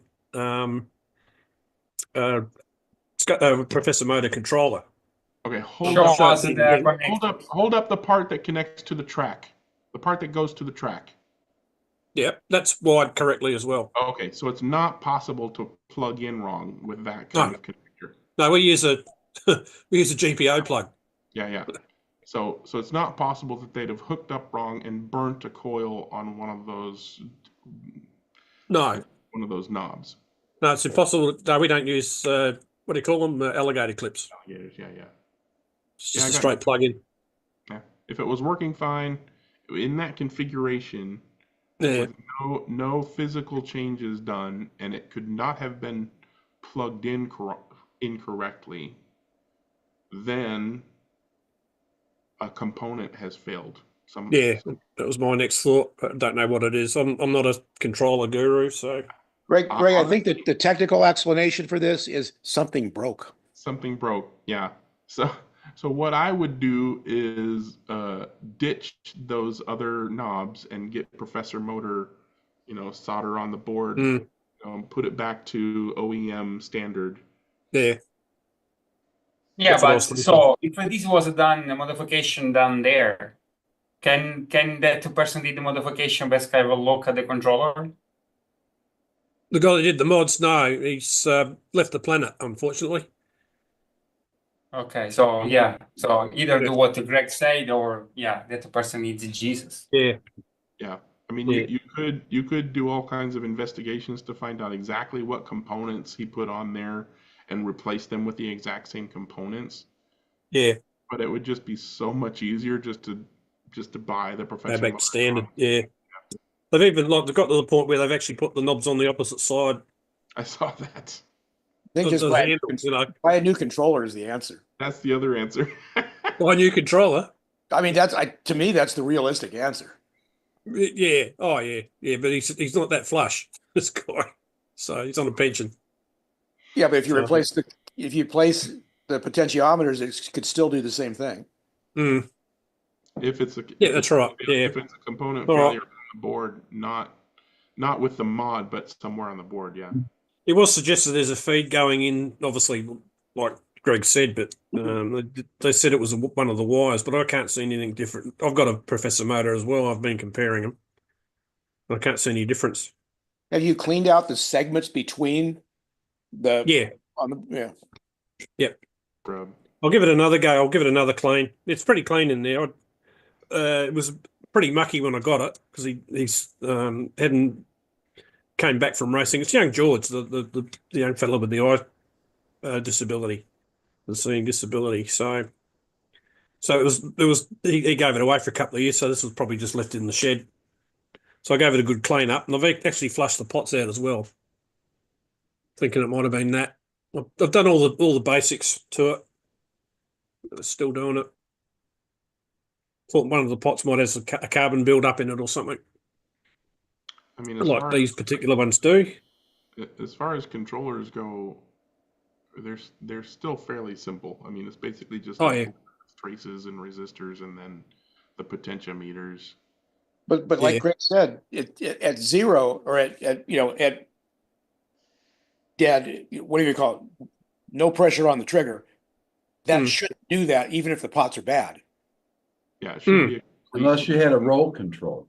Okay. Well, no, because brake does the contact with the post that goes through the brake pot.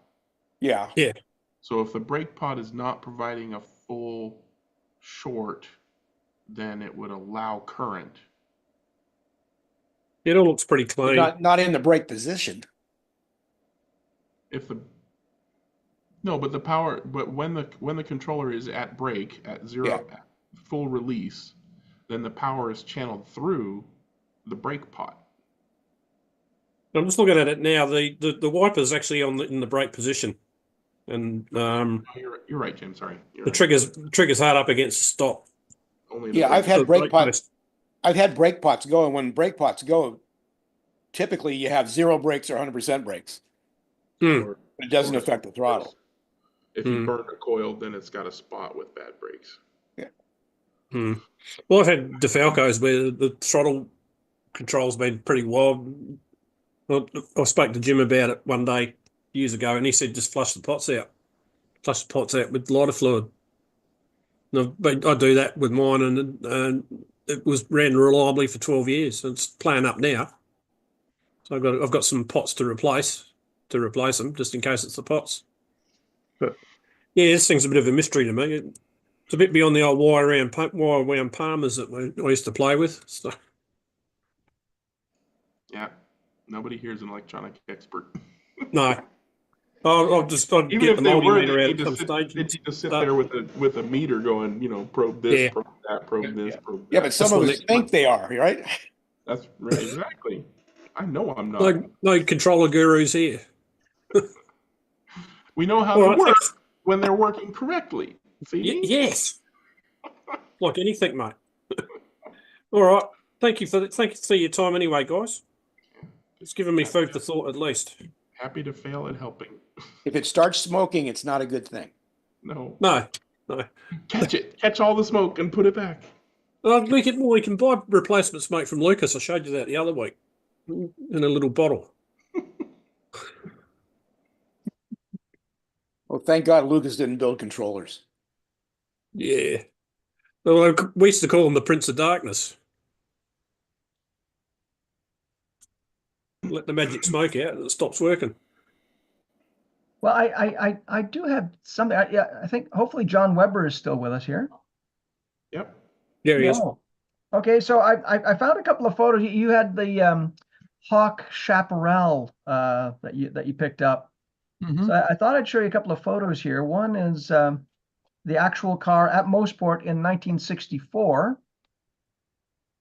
Yeah. So those wheels do kind of look like Lotus Wobblies to me. I don't know. I can't really make them out here, but see if I'm I pretty can. sure. I'm pretty sure they used those early on. Yeah. So that's. But I get those confused with some of the Cooper wheels. So yeah. Right. And then let me stop sharing. And also there was an article in, I think it was Model Car Magazine in 1964 with a cool. lovely drawing. Neat. Yeah. That's cool. That's really cool. Hold that up there for a second. Absolutely. Man shift. We'll screenshot that puppy. So I put it sideways for you. Has specifications and everything. Yeah, exactly. Yeah. Got it. Oh, excellent. Okay. Thank you. See, I think. Oh, you're welcome. I think there's more here actually. There's because they actually used to print it to scale. Yeah, cool. Right. And then, sorry, it's not in order. I apologize, but this is what I wanted to show you here, John, is the back shot there. It had these vents as well. Yeah, I think those are in this model. There are some little representations of, they're not actually vents. They're just some extra detail there. And this is where the Penske car, because it was 67, not 66. Yes. But Jim Hall did drive it as a 66 at Mosport. So you could do it as either 66 or 67. Cool. Yeah, thank you. Sorry about the pedal car there. Back up one more. And one more. There was another. There you go. Let me screenshot that. Oh, here, let me rotate it for you, and then it'll look bigger. How's that? Great. Thank you. Oh, you're welcome.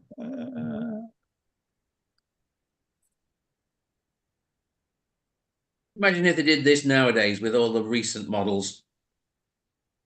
Well, Online drawings like that. Well, to your point, Wayne, the way that this article was designed, that these drawings were to scale. So if you wanted to make your own body, you would literally cut this out and put it on a block of wood and start shaving away. Mm-hmm. Yeah. Of course, that's after, you're sacrificing the magazine, but take it off your element. Well, you could photocopy. Like sewing patterns. Yeah. Yeah. Well, yeah. Although in 64, did they have photocopiers? Because look, this is November 1964. I don't know if Xerox had done it yet. Had tracing paper. Exactly. That's a good point. You could trace it. Yep. Back then, you'd buy two copies of the magazine, one to cut up and one to keep. Well, Diamond Jim over there buying 2 copies. I just thought it was really interesting that was an indicator of a manual transmission Chaparral with Chaparral 2, and there weren't any others. I don't think they didn't make any others. They used a Colati gearbox for a little while, and then pretty quickly they switched to their because Colin Chapman tried using a Colati on a Lotus, and he had a very he didn't call it a gearbox. He called it something else. Yeah. and Ford tried using Colatis with the early GT40s. That's right. Yeah. The Lucas of gearboxes. Yeah. Yeah, exactly. Well, apparently what would happen was that as the gearbox would warm up, all the gear meshes would just go off spec and all over the place. Ford really started putting a lot of power through them, and that's what I think Chaparral, they were doing that too. Yeah, you're right. It was the torque they just couldn't deal with it. Yeah, the torque would just grind them right up. Yeah. Would that be the car that raced at Sebring 12 Hours in 1965? No, the pipes were different, Wayne, for 65. And I think by 65, Jim Hall had his own wheels. He had the sort of cast spoke wheels that BBS ripped off. I saw a video of 1965 12 Hours of Sebring this week. Yeah, I saw that. That was actually posted by IMSA. Did you see how wet the race was? Oh yeah, absolutely. Yeah, My God. Yeah. And the pit lane, they were ankle deep in the pit lane. They had tires floating down pit lane. Yeah. Yeah. The story, what was his name? Charlie Agapoo, who was one of the mechanics for Cobra actually swam down the pit lane for fun. Yeah. That when Chaparral, I read an account, I think it's by Jim Hall. They had the lead. They were like 20 minutes in the lead, and Hap Sharp was driving, and he just got completely soaked, and he wanted to get back out of the car because he was wet and cold and all that, and he pulled into the pits, and there was some sort of discussion, and Hall just told him to stay in. Jim Hall didn't want it. He didn't want to go out in it either. Yeah, well, the joke, they won that year, and the joke was because they had a fiberglass car, it was the most boat-like of anything on the grid. Yeah.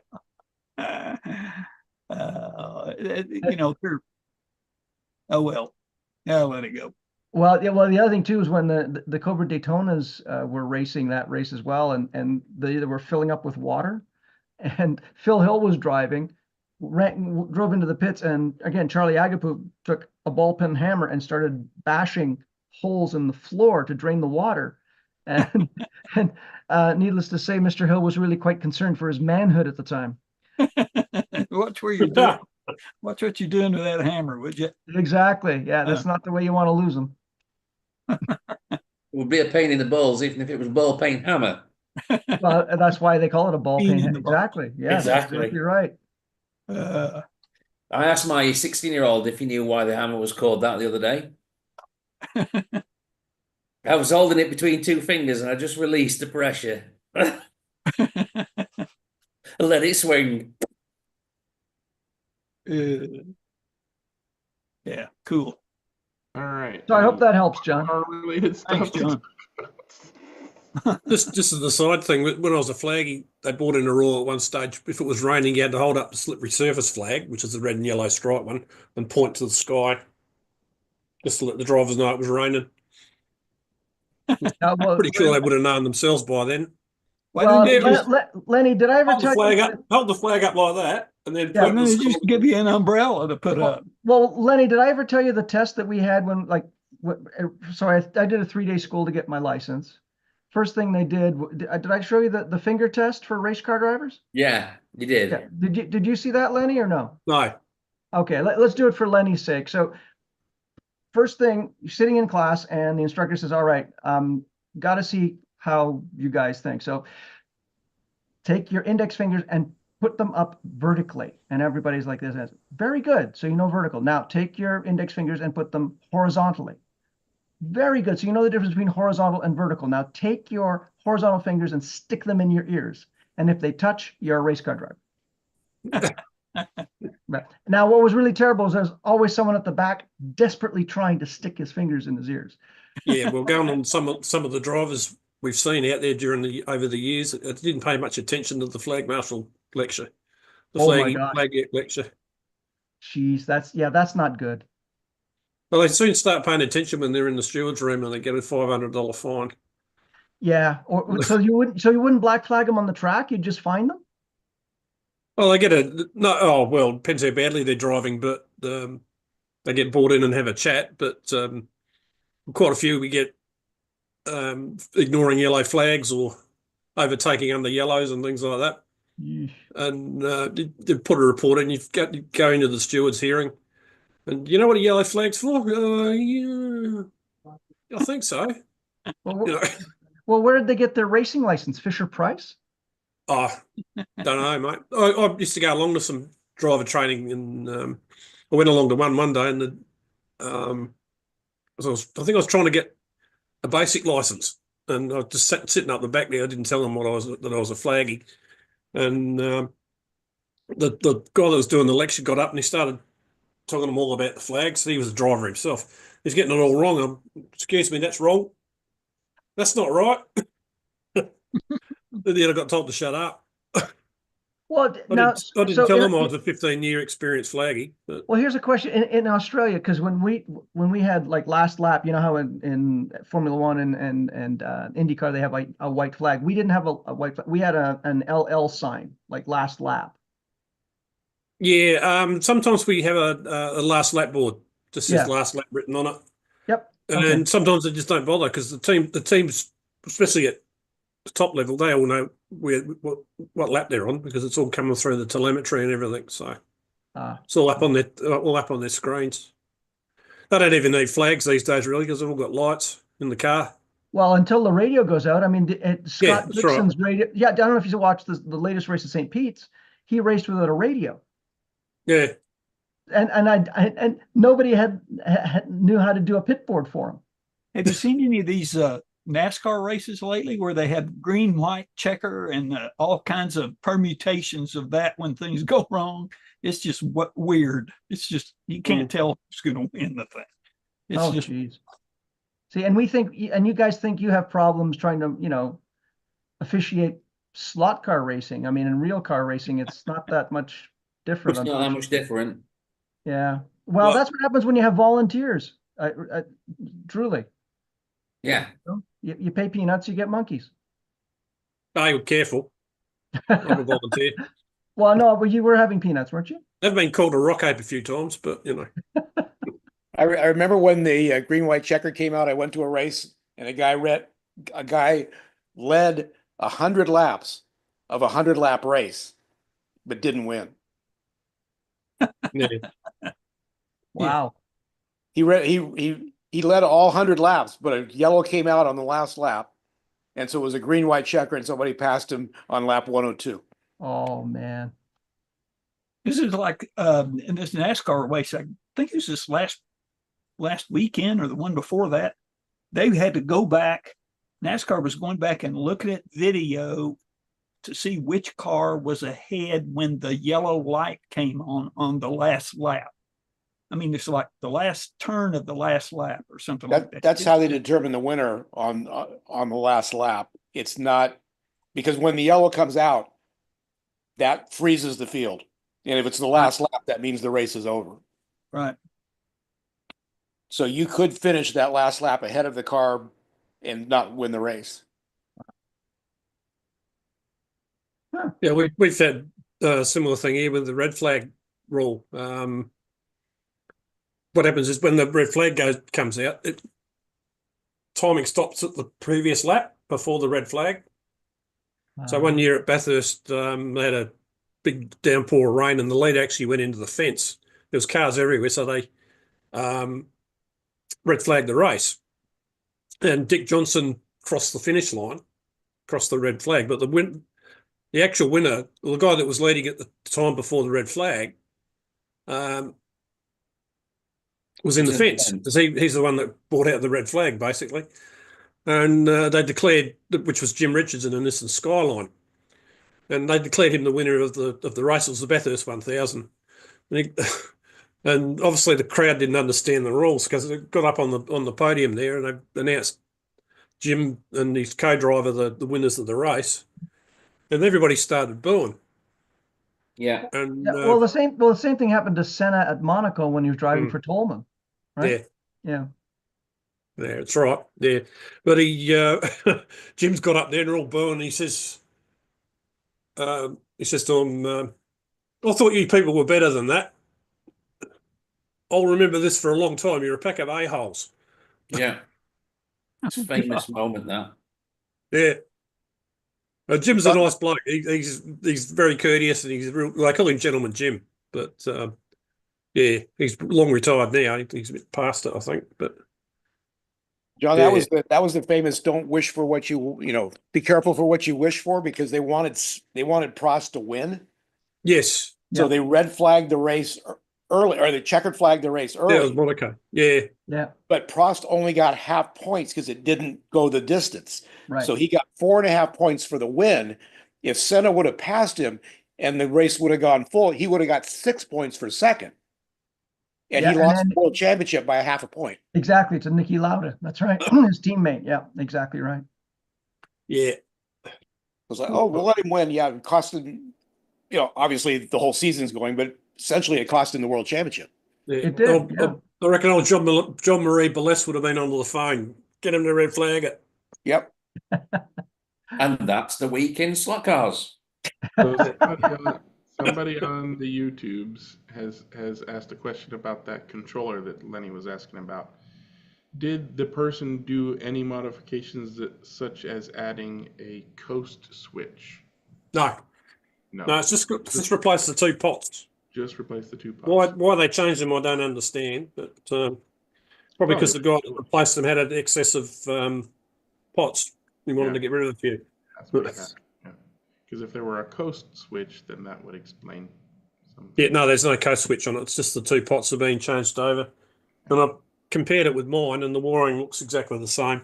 All the wires correspond with where my pots go into the circuit board. Yeah.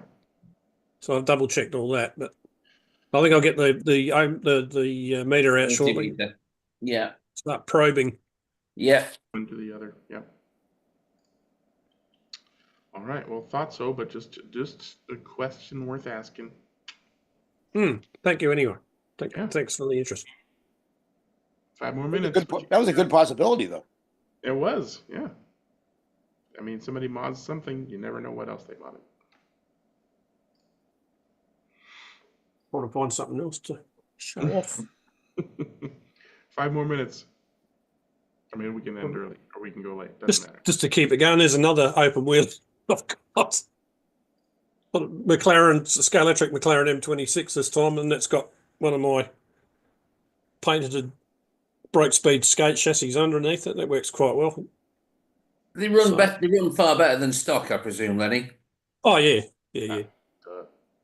Oh yeah. They're definitely quicker than a standard Scalextric one. Is that the Villeneuve M23? Yeah, I think it is. Oh yeah, okay. It's got his helmet on it. Oh, Yep. Hold up to the camera, Dopey. There you go. Yeah. Yeah. It's got Jacques Villeneuve on the cockpit cover as well. That's actually Gilles. That's Gilles. Gilles, sorry. Yeah, Gilles. Yeah, that's okay. Yeah, no, that was his first race in Formula One, Silverstone, 1977. Yeah. Okay. Do you regulate that on suspension on it and everything? On what tyres they're allowed to use on the back then, in terms of width and compound or what? Compound's pretty well free. Wheels are free up to a certain diameter. Width's 12 mil, I think, is the maximum width you can go with these cars. And what tyres do people choose to use then? They're really light cars, are they? Or is the brass depends on what class, which ones are running. I've got on the Tasman cars, I think they're a racer sideways classic tyre that they used to do. It's all a long time ago. I'd have to go back through all the data sheets sort of on the internet. This one here, the Williams, I've got BRM Shaw 22s on it. Oops, sorry. Yeah, modern stuff. Yeah. So that's got BRM Shaw 22s. The McLaren Shade has got a lot of F22s on it. The old F22. Yeah. It's been sitting there for a while. Still works okay. Some of the guys are running Shaw 20, the G25s. Depends what the class is. We're allowed a fair bit of tuning scope for tuning. Yeah. For these classes. So some of us still scratch build. The guy that beats Dennis, who's currently second in the GT3 Proxy at the moment, he set second fastest time on the round 00 behind. Who's that then? Yona. He's a couple of tenths behind Yona. Well, a couple of thousands, I think. What's his handle? Wizard GM.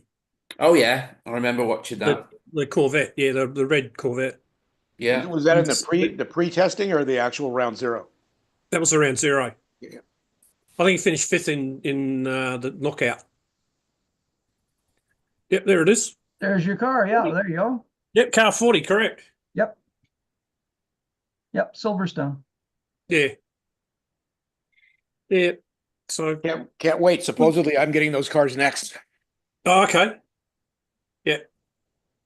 Yeah, he's pretty cluey, Dennis. He knows what he's doing with the slot car. He's been around a fair while. Tell him bribes are accepted. Oh, no, you won't need to bribe you, mate. But Courtney bribes had bribes coming in, so yeah. That car will be really easy to drive. It might not be the outright fastest. No, but if he doesn't send a bribe, it could be really slow. Oh, right. I'll let him know that when I see him. I think I'm going to see him Friday night. So Just he might say even be it. watching. Just Was, So you got was, how round much is one it? of the proxy then, Jim? what? I didn't hear you. Did you get round one of the proxy, No, considering that he zero? told me we were going to get round two, but I haven't heard from him lately, so I don't know. I'm not 100% positive because they haven't Okay. run around yet. No, it's zero. With Yeah. so there's going to be a one, I would presume. Well, I think it's there, isn't it? It's the same track. I think. It Yeah, I might would be. have thought Makes one would be sense. there. All right, well, we're going to figure this out offline, and we're going to end the stream now. So I'm clicking the end stream button, and we're ending the stream. Everybody wave bye. Ending. Hey, Roy.